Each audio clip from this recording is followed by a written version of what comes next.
1976년 대한민국 군이 청와대 상공에 정체불명 비행체의 실탄을 발사했다. 청와대 위에다가요? 그게 진짜 가능한 일이에요? 당시 한반도는 살얼음판이었다. 2달 전 판문점 도끼 만행 사건이 있었다.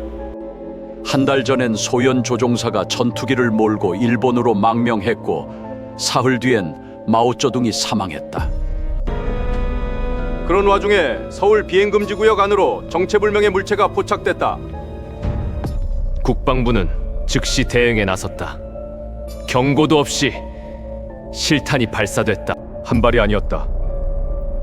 군은 2차례에 걸쳐 사격을 가했다. 국방부는 사흘 뒤 발표했다. 노스웨스트 항공 화물기가 항로를 착각해 들어왔을 뿐이라고. 그게 다예요? 길 잃은 비행기 한 대한테 실탄을 2번이나 쐈다고요? 잠깐만요. 이거 진짜 소름인데요? 좋아요 눌러두고 같이 끝까지 봐요. 이 발표가 끝이 아니었다. 수십 년 뒤 미 의회의 기밀 해제 자료가 공개됐다. 국방부 대응 기록과 항공교신 기록, 미 의회 자료를 시간 순으로 나란히 놓고 비교했다. 첫 번째 모순. 군의 대응은 항공기가 항로를 이탈하기 전부터 이미 시작되고 있었다. 두 번째 모순. 항공기가 관제구역을 완전히 벗어난 뒤에도 2차 사격은 계속됐다. 그럼 군이 진짜로 노린 건 그 비행기가 아니었다는 거예요?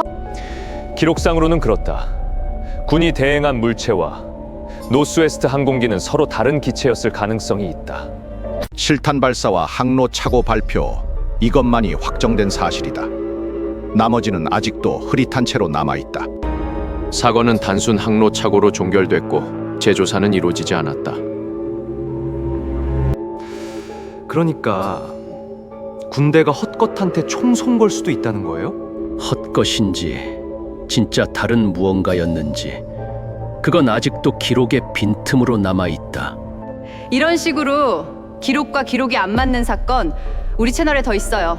정주행 가져와! 구독과 좋아요 잊지 마라. 다음 진실은 또 다른 시공간에서 기다리고 있다.